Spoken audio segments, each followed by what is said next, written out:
Olá, eu sou Marcelo Renal para mais um especial de cinema do Stasso.doc. Hoje nós estamos com talvez o maior nome do documentário brasileiro, Eduardo Coutinho. Coutinho, vou começar perguntando saindo um pouco da lógica, né? Geralmente a gente começa pelo começo da carreira e tal. Vou te perguntar uma coisa um pouco extra, que é até uma curiosidade minha. Como é que é para você ser entrevistado? Como é que é estar do outro lado? Chato. Você não lida bem com isso? Não, depende daí da pessoa, do momento, para onde que vai, não sei o quê. Se é televisão, se é ao vivo, né? Você vai no Tudo isso programa ao muda. vivo, pessoais, sabe? Você fica, sabe? Entrou, não entrou, tal. Em outros casos, então varia muito, mas em geral, se é para falar. E até porque quando eu falo, não me pergunta a minha vida pessoal, isso eu não falo, né? Sou casado, tenho 2 filhos, ponto. Tchau, acabou. Para por aí. Tá por aí. Eu não sou fantasma, tem que dar. Então, daí depende. Depende do cara estar interessado ou não. Conheço caras famosos, me entrevistaram, e que eu sei que não está interessado, então, o que eu vou falar pro cara, entende? Em outras, vai e passa.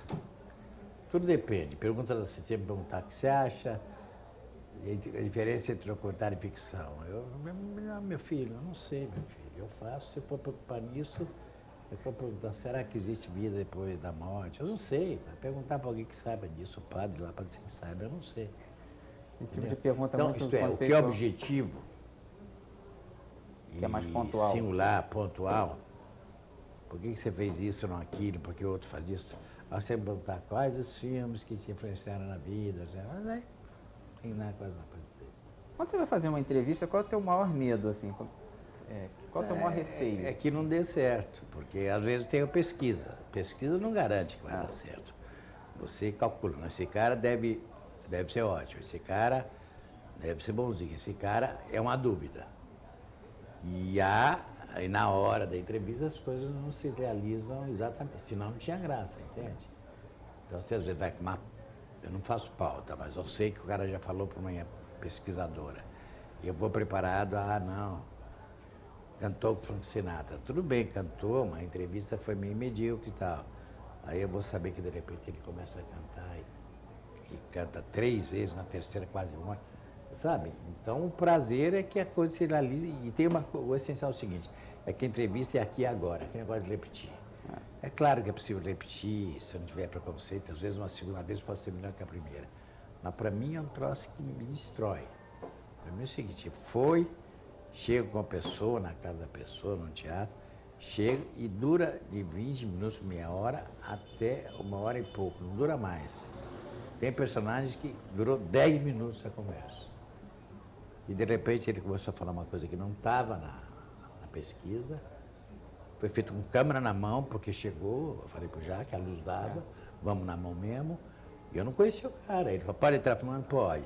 Daí ele vem e começa a falar, o senhor de peruca do Master. Então, ele tinha falado da namorada dele, tal. Aí ele começou a falar da infância, da mãe, como ele era pobre, mas nunca se viciou, e daí ele lembra que a mãe morreu e ele teve licença para visitar a mãe que estava doente, E nada daquilo ele num já falou banco, e ele chora. Isso não tinha pesquisa nenhuma feita.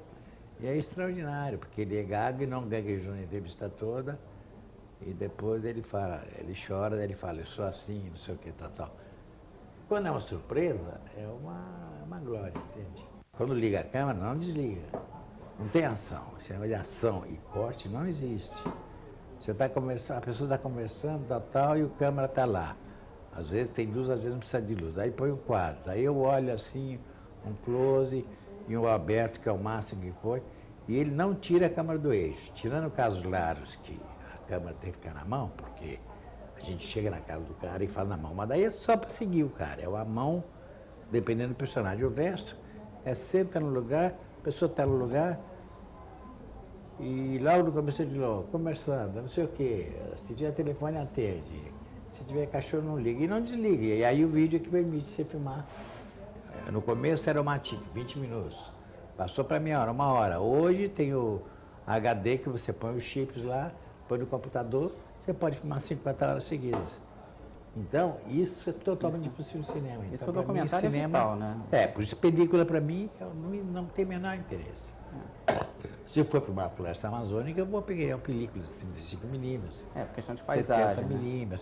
Mas como o Capim não fala, eu falo filme sobre pessoas, e a paisagem é o ser humano, é o corpo que fala, para mim, eu pude voltar a fazer cinema porque conseguiu haver o transfer, que não existia, de digital, nem era digital, era de vídeo, analógico ainda, se começou a fazer, isso 90, passar para cinema e ter um resultado razoável.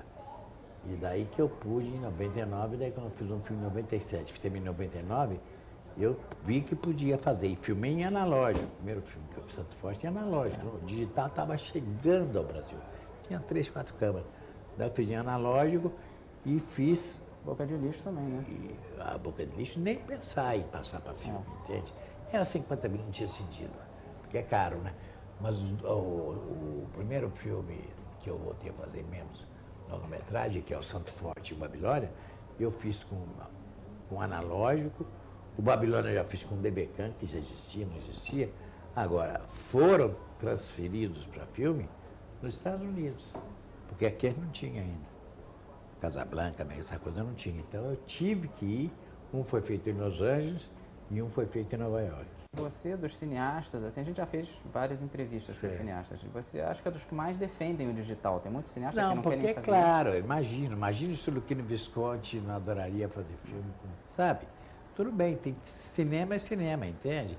Agora, para eu te mostrar como isso é relativo, os fotógrafos são os que mais ficam loucos, porque é claro que o digital ainda, pelo menos dos pobres, não, do Lucas, não chega aos pés da qualidade de imagem e profundidade que há no cinema.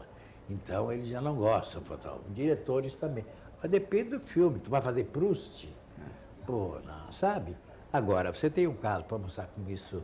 E principalmente tem o mito, porque o cara que filma, ele tem que saber gama de cinza, a química do cinema, para saber que vai para o laboratório, revela. Tem todo um processo que é mágico. Eu entendo isso. 100 anos foi assim.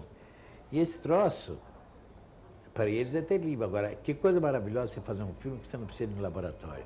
É por isso que tem muito filme que está sendo feito, não só documentário, que realmente o cara reúne a economia da família, dinheirinho e faz. Ou então começa a filmar e depois arranja o dinheiro. Isso é impossível. Quando tem um laboratório no meio, desse menino, revelar, copiar, etc. Entende? Então, agora, vou dar um exemplo de...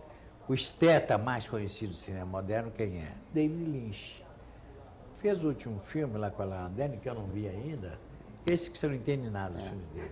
Mas ele fez um filme que é todo em vídeo, né?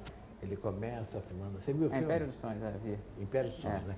A Lara Dern. E o filme é todo feito em digital. Eu não sei em que máquina são. Mas não é máquina. E dá para ver, e é nítido. Não é digital do Lucas, não. Não, é digital de foto. E ele disse numa entrevista o seguinte: não volta a terminar filmar em película. E tão encantado ele ficou. Porque o próprio defeito pode ser a qualidade, entende?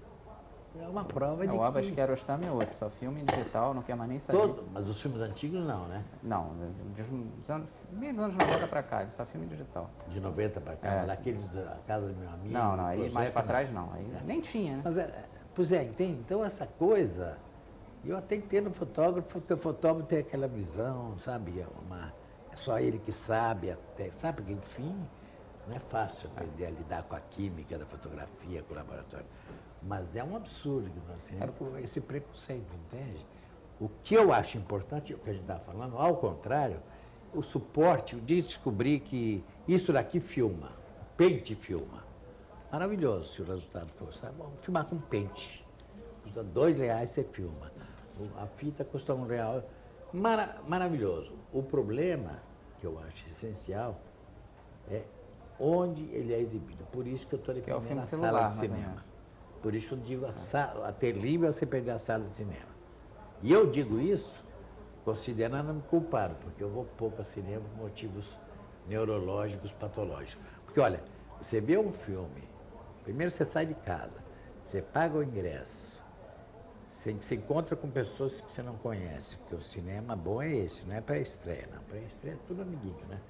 Vai lá, encontra, você tem uma vagabunda, você tem um estudante, você tem um filósofo, você tem um dono de casa, sei lá o que tem. Você senta, fica escuro na sala, tem aquela puta tela, ali o filme se realiza. Porque o filme sem espectador não existe, né? É uma experiência diferente, né? É uma experiência social insubstituível. Eu digo porque eu Pô, eu quando era criança era um cinéfilo total e ia vivia indo ao cinema. E é uma experiência mágica, extraordinária, e graças a Deus que é mágica. Como fazer isso na televisão? Mesmo que você tenha um home theater, um milionário, pode ter, né? Uma sala de 100 Só metros. para isso? Tem gente que tem, né? Tem uma sala uma tela de 3 metros, tem som super, como é que chama? Alta fidelidade. Surround. O leão é capaz de comer e se distrair. Mas não é igual. Toca um telefone, né? Convida os amigos, isso não é igual. A experiência de ver um filme, porque é genial o seguinte, você está no cinema, aqui, em qualquer lugar, ainda é possível hoje, de repente tem um cara que você vai saber, que viu um filme, sei lá em que país e onde, e deu uma ideia para o cara. O filme é mais teu, o filme não é mais teu, o filme do que o público fizer. Então, eu só, nessa crise toda de cinema e tal, eu só lamento e acho que tem que ser feito um esforço do governo, que for, para que existam salas, as pessoas se reúnem para ver um filme, porque senão é como acontece hoje, um cara pode não sair de sua casa, ele pode estar falando com o mundo todo, com a mais alta tecnologia, com a mais alta informação, e lá fora, a cidade que ele mora pode estar pegando fogo. Se o telefone funcionar, ele está usando o Twitter, eu não entendo nada de computador, Twitter, internet, canal. Todas as coisas, baixando filme, fazendo filme, montando filme, vendo filme, fazendo download, e o mundo cai nos pedaços. E namorando, e casando, e contato Daqui a pouco vai ter filho. zero. Porque ele está namorando a Maria, que no fim não é a Maria, é Sebastião, porque ninguém sabe mais quem é, entende? Então, ao lado da maravilha que é a internet, etc., você diz o seguinte, o que é abolido é o contato face a face. Que para você é vital. E o contato face a face, eu posso não ter nenhum na vida real, mas no cinema é essencial, entende? E acho que a experiência de ir ao cinema numa sala é um contato face a face. Você vai, tem um bilheteiro, o cara do lado tem cotovelo, você se muda, mas é real isso, entende? Daí você sai de repente, 1 hora, 2 horas depois e a vida, entende? Ou em tua casa nunca é a vida. Você falou até em off comigo que gosta de ver filme pirata filmado no cinema, Não, né? eu nunca comprei. Se eu comprasse, tinha que mentir, né? Mas eu soube que agora tem um filme que um taxista me contou, porque ele compra pirata, às vezes ele não compra, porque ele quer guardar para a filha, mas enfim, eu não vou entrar Que tem a experiência do cinema, né? De você ver ali. Pois é, mas ele mesmo deve ir pouco ao cinema, então, além de ir pouco ao cinema, começa com o próprio... As locadoras estão falindo, porque a pirataria e o download juntos, a internet e a pirataria, quer dizer, é o crime mais antigo, que é a pirataria, mas que tem crime organizado atrás. E a internet com download e tal vai tornar o seguinte, para que eu vou ao cinema? Então, esse taxista, ele nem tem tempo, ele deve ir ao cinema uma vez por ano para ver o Titanic, ou ver o 3D. No resto, ele compra DVD para a filha ou para ele, uns ele compra, sei lá, 20 reais ele compra para qualidade boa, e outros ele compra na Uruguaiana, aqui do lado, toda a esquina do Brasil, está cheio de cara vender, o Paraguai, o chinês está escondido, mas está lá o camelô.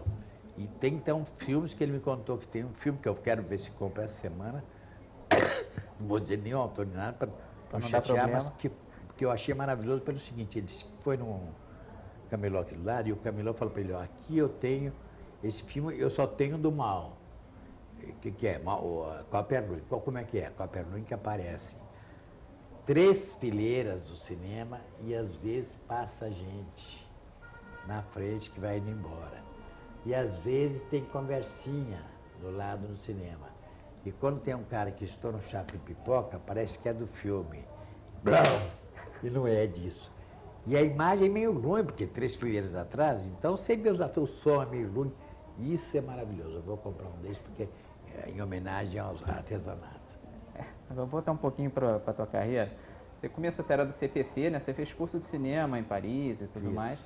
E você dirigiu alguns filmes de ficção e fez roteiro do A Falecida, Filhos T3. do Dona Flor e seus 2 maridos e tal. Mas o pique para documentário veio só quando você foi para a Globo? Foi. Não pensava em fazer documentário? Não, é difícil entender hoje isso, mas eu não pensava.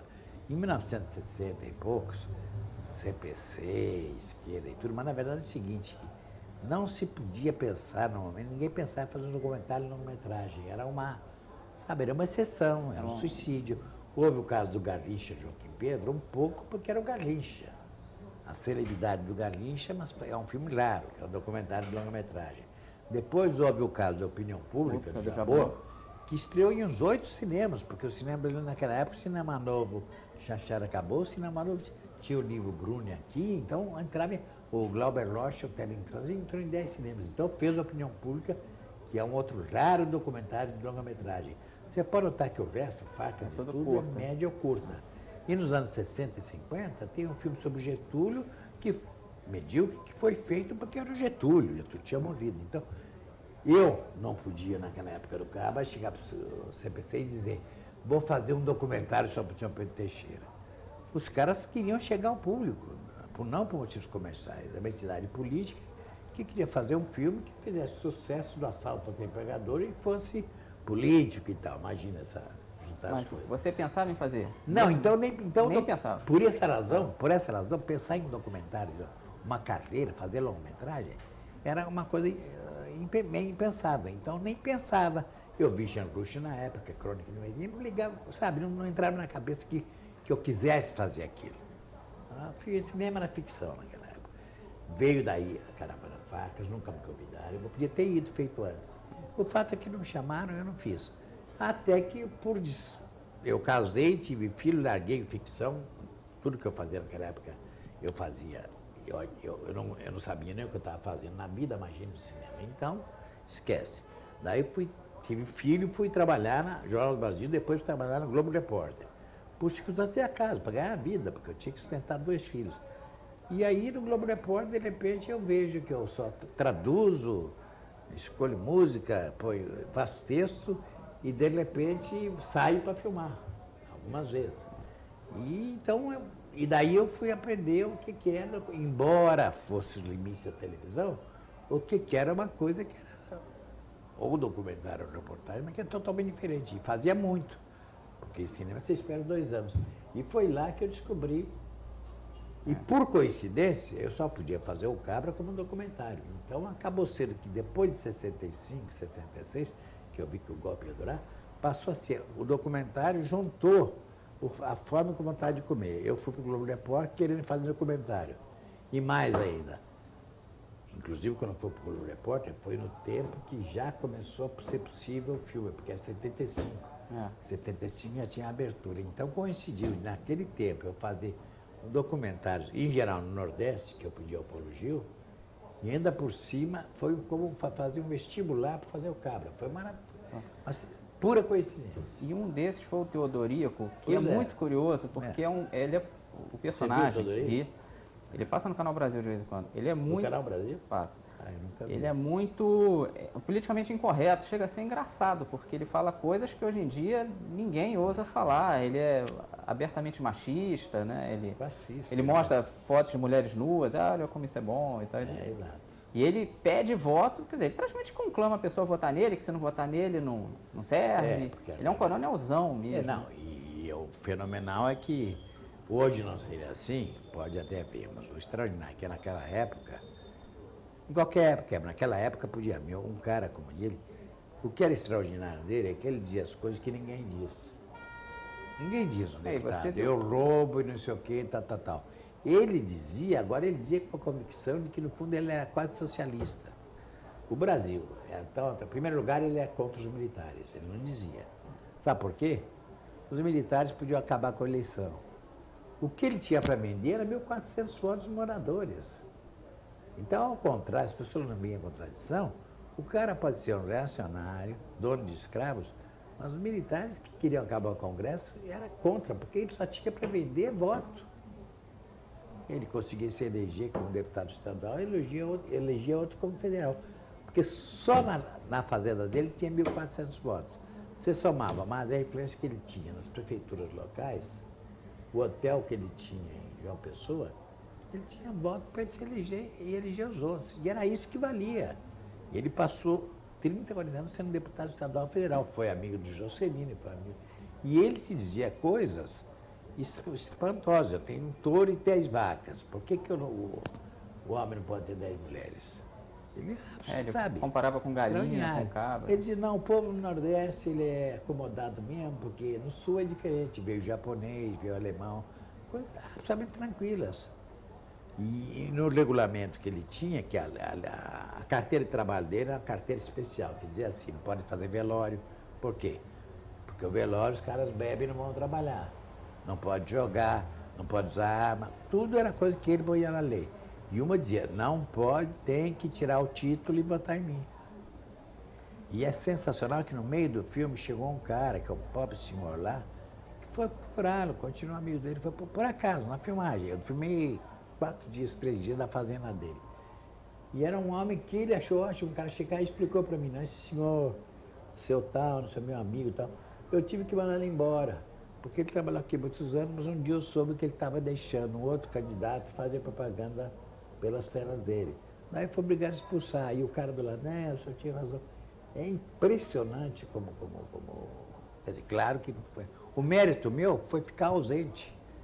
Quando começou o filme, eu pensei que eu ia entrevistar as pessoas, como era no Globo Repórter. Ele tomou conta, De né? repente, a primeira entrevista, ele começou a falar. Daí eu só disse pro Dib, bota ele em campo. E daí ele dirigiu o filme.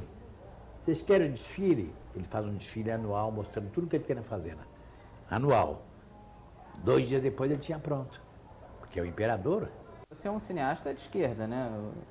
E nos teus filmes, de vez em quando, tem esses vislumbres. O Teodorico é um caso até exagerado, claro. De direita, de alguns discursos de direita. Mas isso eu vou te dar. Bom, não tem até muito. Tem alguns que um extraordinário que mostra que isso não tem A Maria nada a ver Pia com- do Edifício Máscara. Exatamente. Não tem nada a ver com se direita ou esquerda. Isso tem até um crítico que fala disso. Comolli fala disso. O Comolli foi um cara francês que é um grande crítico de cinema, documentário, o melhor talvez. Como autor de documentários, eu acho que não, mas como crítico, como ele fez muito documentário e fez crítica também, então não tem aquele negócio francês que é todo teórico, insuportável. Ele tem a prática, 20 anos fazendo, né? E ele fez vários documentários, 5, sobre a política em Marsella, e principalmente sobre a Frente Nacional, que é o partido fascista contra imigrante e tal. Então ele tem um filme, como falar com o inimigo. Que é essa, você entrevistar um cara que é fascista, entende? Você imaginou? É um negócio fogo. Então é interessantíssimo. Mas então a base é o seguinte, e no fim, antes de ler o Comolli, eu tinha já uma ideia, mas enfim, ele disse, se o cara fala com força, com veemência, você tem que escutá-lo. Então a Maria Pia é o caso seguinte, eu fui lá e a pesquisa dizia que ela, espanhola, trabalha numa casa só e tal, mas não ficava claro. Inclusive uma coisa que não está no filme, que ela tem um centro espírita, em Copacabana, e ela não quis se conversar muito sobre isso e tal. Ela tem fila atrás dela no Copacabana. Mas, bom, o fato é que foi fazer a entrevista e tinha feito, venho da Espanha, trabalhei 50 anos numa casa, e eu estava quase que sem ter o que perguntar. Ela cai do filme. Porque realmente, mas tinha uma leve sugestão no que ela falava, de um troço chamado puritanismo, que tem o protestante e tem o católico. Puritanismo, católico, protestante é aquele que fez o capitalismo, sabe? É, americano. Trabalhar, quem trabalha vence, quem não trabalha é vagabundo e tal. E eu senti nisso um troço da Espanha, que também tem um puritanismo desse tipo. E daí, passou, antes dela falar, por exemplo, você nota que é uns 5 segundos de silêncio, porque eu ia encerrar a entrevista. Mas daí me veio uma intuição feminina desse jeito, de repente dizer, e a pobreza no Brasil? Não tinha nada com a pesquisa. Aí ela ficou louca, uma fera. Ela fez um discurso de 3 minutos, extraordinário, entendeu? E que na primeira vez que o brasileiro é preguiçoso, a tese dela, o brasileiro é preguiçoso, o Brasil é um país maravilhoso, tem miséria porque o povo é preguiçoso. Não toma pílula, sabe esse negócio? Nem remédio é capaz de tomar. Esculhambador. E eu, na primeira vez, argumentei, mas dona... E ela me deu uma exclamação. Daí eu falei, não, deixa ela falar. E o discurso dela é extraordinário. E eu soube de Ele reações é tão entusiastas. extraordinário que eu tirei uma ou outra coisa, porque ficava até absurdo, que ela dizia que o governo fazia tudo e o povo que não fazia. Dizia uma coisa maravilhosa. Ela dizia assim, as empregadas... Ela fala, o empregado trabalha e o patrão paga. Você trabalha ele te paga, porque é realmente uma noção de contrato, né? Sim. Um paga o trabalho. Mas daí ela dizia um troço maravilhoso, que ela dizia, e os empregados, os colegas dele, que ela é empregada, ficam se queixando aí que o patrão, não sei o que e tal. Muitas vezes o patrão sofre muito mais que a empregada, que o patrão fica pensando, não paguei minha empregada, a empregada nem está aí. Então, desculpa, isso até ficava demais. Mas o fato é que o discurso dela é fascinante, que ela fala com uma paixão extraordinária, ela acredita plenamente e você tem que se colocar no lugar dela. Uma pessoa que veio da Espanha trabalhou 50 anos numa casa, entende? Você tem que tentar entender o ponto de vista de onde ela fala. Isto é, a razão dela você entende, sem dar razão a ela. E o filme não dá razão a ninguém, porque são 37 pessoas no filme, entendeu?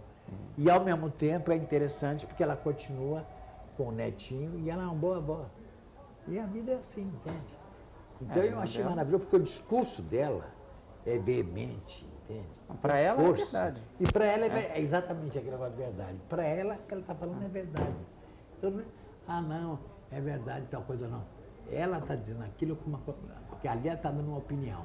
Mas a opinião dela é com o fígado, com as Você tripas. sente isso? Quando é com as tripas, o discurso vale.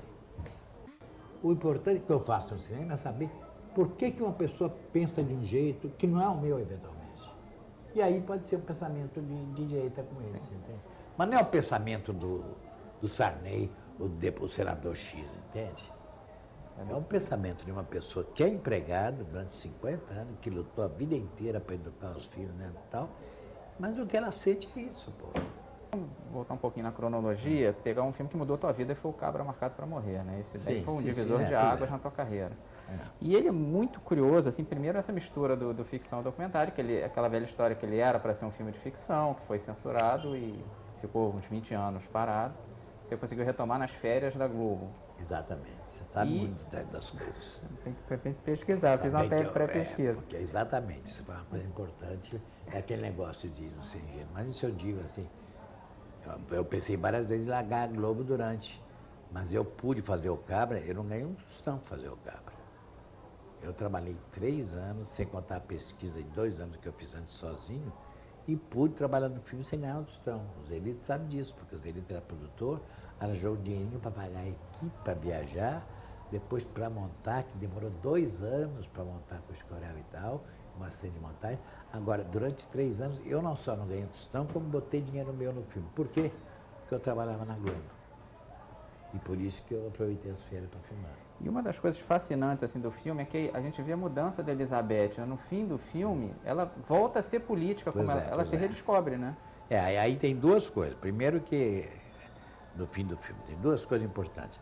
Primeiro, você dá cheio de documentário. Você pega um documentário e fala assim, chama montagem documentarizante ou montagem, como é que chama? Ficcionalizante.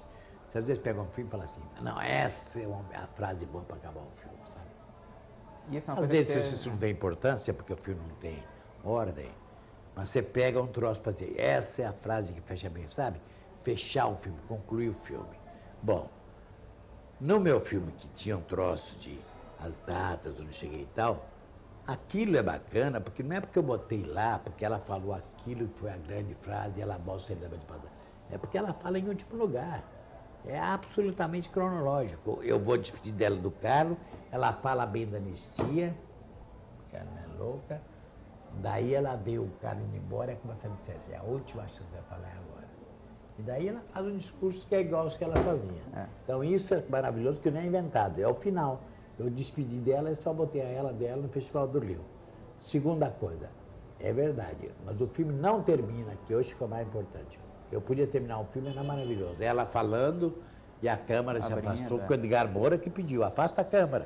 Porque o Edgar estava lá, fazendo cinema. E eu tive que me despedir dela com falta de educação para ele terminar o plano. Então eu terminava o plano assim, ela lá atrás, ela ia indo, era o final perfeito. Não, o filme termina com uma outra cena que eu escolhi botar, que a gente botou com certeza, sem discussão, que é, de repente a gente fala de um personagem que apareceu 1h30 antes, e conta que ele morreu 1 ano depois, é aquele que foi torturado da Galileia, entende?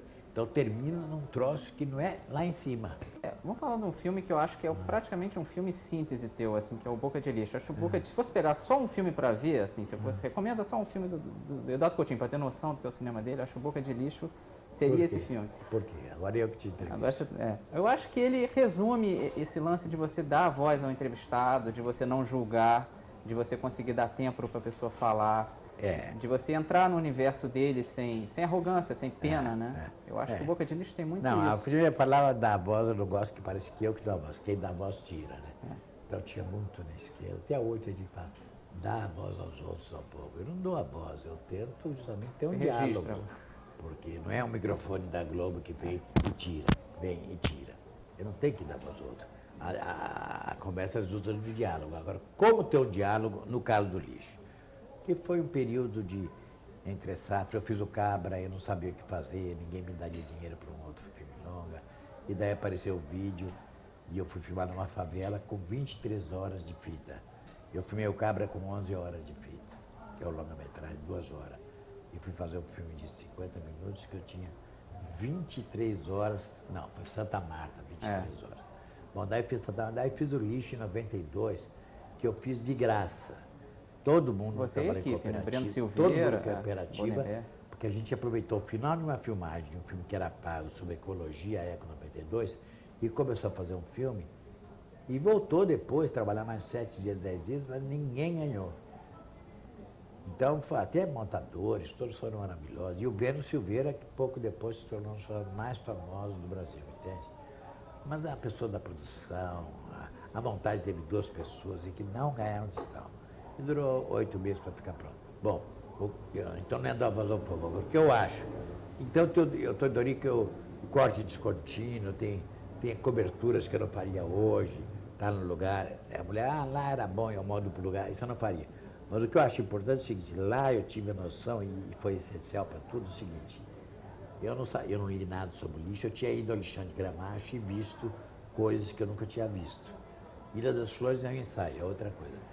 Eu vi em Gramacho, que é o lixo maior do Brasil, violentíssimo, porque o tráfico é que controla quem é.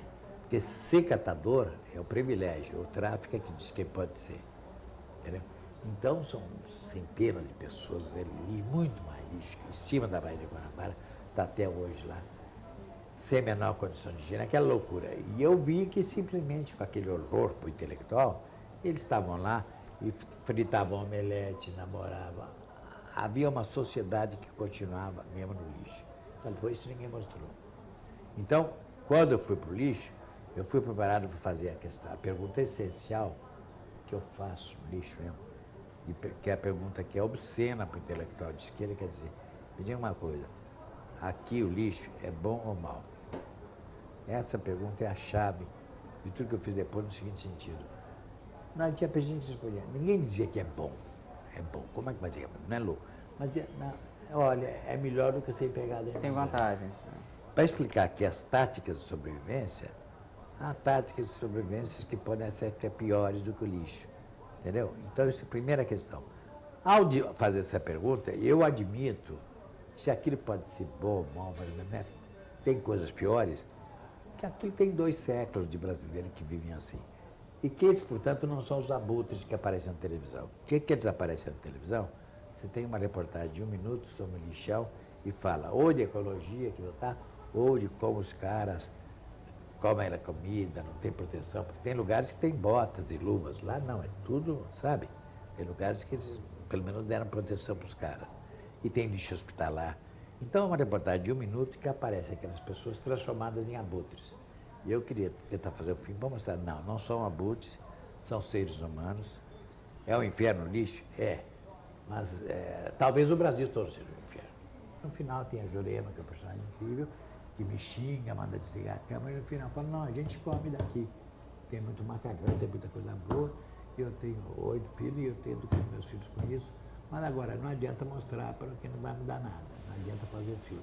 Eu deixei essa frase dela, porque também é mentira dizer que um filme sobre o lixo vai mudar isso, entende? Então eu acho que é um filme central para essa abertura.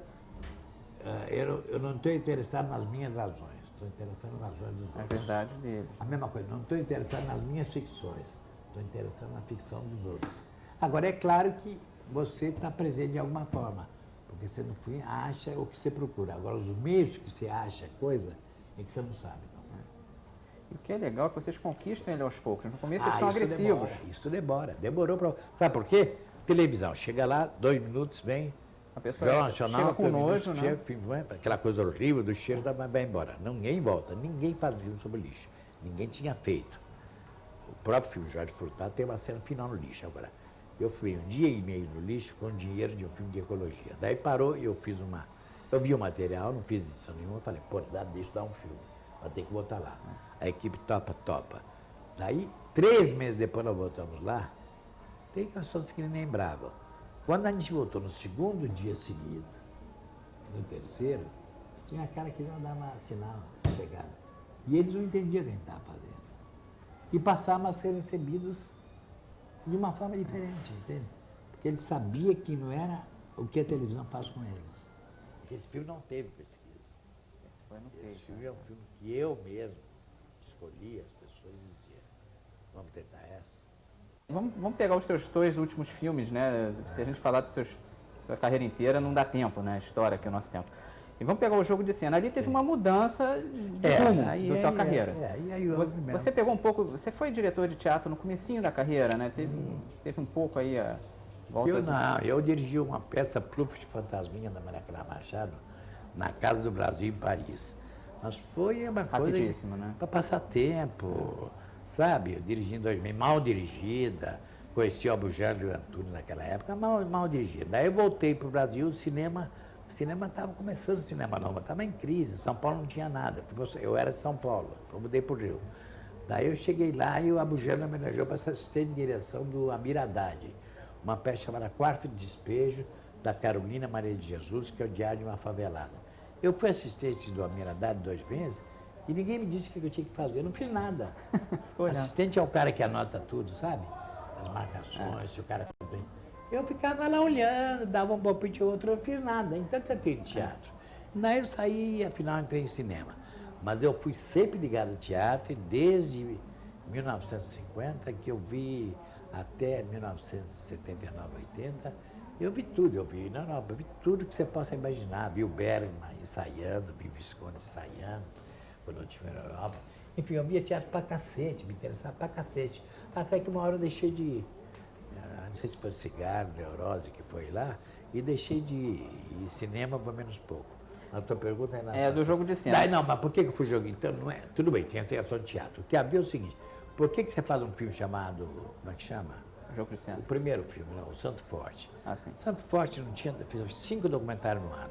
Santo Forte teve uma crítica maravilhosa e teve quase 18 mil espectadores. Pô, é meio absurdo, entende? Quer dizer, a aposta que eu tinha é o seguinte, não, a palavra encarnada, ela aguenta. Eu me lembro que o Escorel, o Sérgio Goldenberg disseram, isso é impossível, é uma tortura, ninguém vai ver. E disseram o tempo inteiro. Tinha 1h40 de ciência, se eu cortar 15 minutos, não, tem que cortar para 10. Sabe? E eu acreditei no final. Foi programado, foi um sucesso. E aí eu fui fazendo uns outros filmes. E daí eu disse o seguinte, por se esses filmes são tão pobres, são tão franciscanos, tem uma pessoa falando, as pessoas dão, qual é o mistério? É porque as pessoas, diante de uma câmera, se você estiver aberto para outra, elas se inventam. Se elas se inventam, elas fazem ficção. E todo mundo faz ficção quando fala da infância, porque é impossível. A memória e o esquecimento fazem uma coisa só. A memória é sempre do presente, você vai fazendo. Eu falei, pô, a lógica disso é eu agora botar pessoas e atores. Isso eu tinha no subconsciente durante 6, 4 anos. Falei para o João topou, e a gente primeiro falou, tudo bem, a primeira etapa é chamar. E por que mulher? A pergunta mais imbecil que eu vi é essa. Por que só tem mulher? Falei, porque eu não sou mulher, pô. É evidente. Eu vou fazer o diferente de mim. Eu vou fazer uma pessoa que eu posso perguntar, como é parir? Infelizmente, eu nunca vou saber como é parir. E você impossível. Eu não posso parir, entende? E só se eu fosse na encarnação, mas daí você esquece, não adianta nada. Daí eu peguei mulheres e filmei as mulheres, e as mulheres falaram muito, uma pré-edição, era um bar de lágrimas, e daí a gente reuniu com o João de novo, não, botar a turma. O filme podia ser feito só com as mulheres, dava um filme. Mas era um filme que eu já tinha feito. Exatamente. Só com a história das mulheres eu podia dizer, foi um filme de 1h30, forte. Não, vamos botar atriz. E daí foi uma longa procura de atrizes famosas e desconhecidas para fazer o mix que me interessava. Que eu fazia questão de ter desconhecidas. Que é o que desnorteia, Porque né? o que desnorteia, a Marília não vai desnortear. Ela cria outro tipo de conflito. A Fernandinha teve outro maravilhoso. Mas quando chega uma figurante desconhecida totalmente e faz uma mãe que volta no final com a mesma história, maravilhoso, entende? Mesmo diálogo. Então, isso que eu quis tentar mostrar e mostrou. Você vê aquilo e, de repente, a mãe falsa pode dizer uma coisa, não é que é mais verdade, não é que a mãe não sinta, mas com uma força que ela não viveu aquilo, não teve filme nenhum, entende? E a atriz que vai fazer pode não conseguir, porque ela tem a outra que é viva lá, entende? Então, foi isso. E aí é uma ruptura que é. Entre o verdadeiro e o falso, né? Você não sabe o que é. É, e não é com truque intelectual, não tem assim um locutor que fala. De repente entra uma mulher lá, a primeira mulher que entra, a Merichela, você nem sabe, alguns sabem que ela é atriz, porque fez um pouco de novela, mas a história que ela conta podia ser a dela. Que eu roubei metade da história da outra moça, da Nossa Moro, e botei nela. E ela ficou contando uma parte, e a outra ficou contando a parte, a outra que era gay. Mas ela conta que ficou 10 anos lá para tentar. Quem é que sabe? Aquilo podia ser verdade. Entendeu? É realmente. E tem uma que inventou tudo e que no final diz. Foi isso que ela disse. E teve atriz que me disse assim, pô, mas aquela história do trepadinha de galo é ótima. É impressionante, entende? Então, para mim foi um prazer imenso descobrir isso. E acho que foi uma ruptura para o documentário brasileiro em geral. E mesmo no mundo, eu não sei se fizeram uma coisa que tivesse isso. Sem filosofia, tem um anúncio de jornal e acabou, entende? Daí é que ficou um dilema que eu fui para Moscou, que era um risco total, porque daí fiz o contrário. Numa tinha mulher real, depois atriz. Esse tinha uma peça ficção e depois os atores, os personagens que são atores, que são pessoas. Então, e realmente é porque eu estou ausente. Eu estou ausente porque eu fui lá e contratei um diretor, eles pediram um diretor de teatro, eles são os atores, e eu, é o Grupo Galpão, eu né, não tinha que entrevistar nada. Eu não tinha que eu tinha que entrevistar, para dizer o quê, entende? Então eu estou ausente do filme, entende? Como é que foi a divisão? Você ficou mais com a câmera? Não, o Henrique Dias mais com os atores? A função do Henrique Dias é o diretor de teatro, mas isso eu me meto na função dele. Eu conversava eventualmente, tal ator, o que foi o grande problema? 18 e 23 semanas era impossível. E às vezes a vontade do Henrique, que foi, eu não conhecia nem o Henrique, foi bacaníssima, porque ele queria fazer 4 atores fazendo um personagem, 4 fazendo outro. Ele queria primeiro desconstruir, e eu queria que construísse um pouco, porque se de repente fosse muitos atores fazendo o mesmo papel, o público não ia entender nada. Tanto que o filme está indo mal, porque é um filme difícil, entende? Se calcula se tivesse mais mudança. É difícil vender ele. É difícil, entende? Tem momentos que 5 dias antes do final, a irmã, uma das irmãs, virou a vilã, que é a Natasha. E a minha tentativa é tentar não mudar. Tanto que chegasse a um ponto que eu não pudesse montar, entende? E eles tinham medo que o filme ficasse careta, quadrado. E eu falei, não dá para ficar quadrado, porque com 70 horas para montar isso, eu não vou contar essa peça nunca. A peça não foi montada até o fim, foi lida o 3º ato, o 4º ato foi uma leitura horrorosa, quem está no filme, entende? Então é um dilema, tem gente que gosta muito, tem gente que odeia, mas eu acho que tem coisas das pessoas que não gostam. Tem um problema que, sabe o cara que sabe muito e fala, Tchekhov é assim, então, o documentário é assim, isso é o intelectual.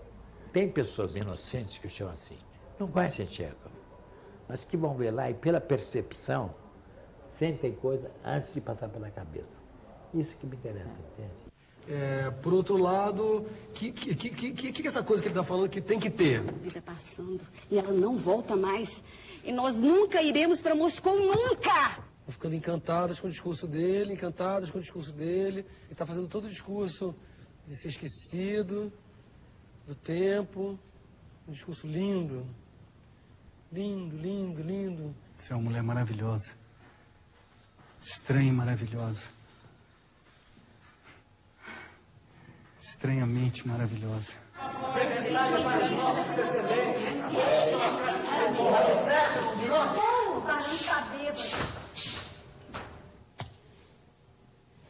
Moscou. Eu quero ir para Moscou! Não aconteceu nada. Eu não estou sabendo de nada.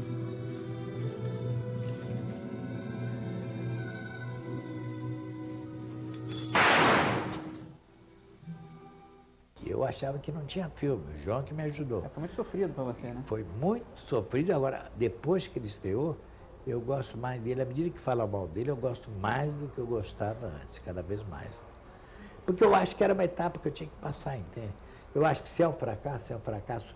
Quer dizer, um filme que você pensa nele, te faz pensar ou sentir. Se ele fizer isso, ele já cumpriu a função. Então, eu agradeço aqui o Eduardo Coutinho. Muito obrigado, Eduardo. Eu vou dizer que obrigado a você por ter vindo. Um abraço e até o próximo Estácio.doc.